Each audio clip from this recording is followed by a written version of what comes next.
Bonjour à toutes et à tous et bienvenue sur la chaîne. Si vous vous intéressez à l'actualité du Sahel, aux questions de sécurité et aux analyses approfondies des grands enjeux en Afrique, pensez à vous abonner dès maintenant et à activer la cloche de notification. Chaque semaine, nous vous proposons des contenus documentés, accessibles et fondés sur des informations vérifiées. Aujourd'hui, nous allons nous intéresser à une question qui suscite de nombreux débats. Les forces armées maliennes connaissent-elles une véritable montée en puissance dans leur lutte contre le terrorisme? Quels changements observe-t-on sur le terrain?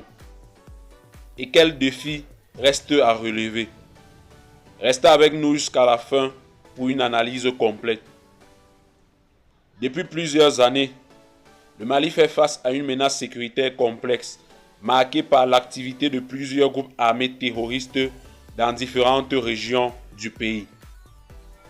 Pour répondre à cette situation, les autorités maliennes ont renforcé les capacités des forces armées maliennes. Cet effort s'est traduit par l'acquisition de nouveaux équipements, l'intensification des formations, une augmentation du rythme des opérations et une présence plus soutenue dans certaines zones stratégiques. Les communiqués officiels font régulièrement état d'opérations visant à démanteler des bases, saisir des armes et perturber les réseaux logistiques des groupes armés. Ces annonces illustrent la volonté des autorités de maintenir une pression opérationnelle. Toutefois, dans un contexte de conflit, il est important de rappeler que les informations doivent être croisées avec des sources fiables et que la situation peut évoluer rapidement. La montée en puissance d'une armée ne se mesure pas uniquement au nombre d'opérations menées. Elle repose aussi sur plusieurs facteurs. La qualité de la formation des soldats, les capacités de renseignement, la coordination entre les différentes unités, la mobilité sur le terrain et l'entretien des équipements. Les analystes soulignent également l'importance du soutien des populations locales. La confiance entre les forces de sécurité et les habitants peut faciliter la collecte d'informations et contribuer à limiter les déplacements des groupes armés.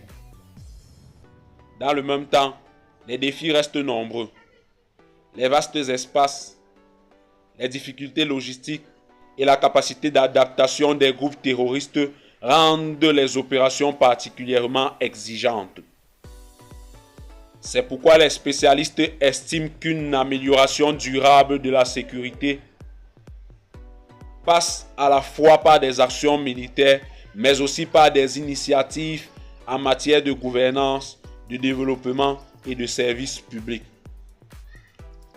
Aujourd'hui, les forces armées maliennes semblent engagées dans une phase de transformation visant à accroître leur autonomie opérationnelle.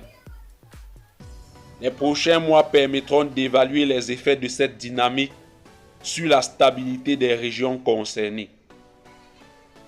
L'objectif affiché reste de réduire durablement les capacités des groupes terroristes tout en renforçant la sécurité des populations civiles. Les résultats dépendront toutefois de nombreux facteurs, notamment la continuité des efforts, l'évolution de la situation sur le terrain et la coopération avec les acteurs concernés. En conclusion, les forces armées maliennes poursuivent leur montée en puissance dans un contexte sécuritaire particulièrement complexe. Si des avancées sont régulièrement annoncées, les défis demeurent importants et la situation continue d'évoluer. Merci d'avoir regardé cette vidéo jusqu'au bout. Si cette analyse vous a été utile, pensez à laisser un j'aime, à partager cette vidéo et surtout à vous abonner à la chaîne pour ne manquer aucune de nos prochaines publications. Et vous, quel regard portez-vous sur l'évolution de la situation sécuritaire au Mali? Partagez votre point de vue dans les commentaires, dans le respect des opinions de chacun. À très bientôt pour une nouvelle analyse.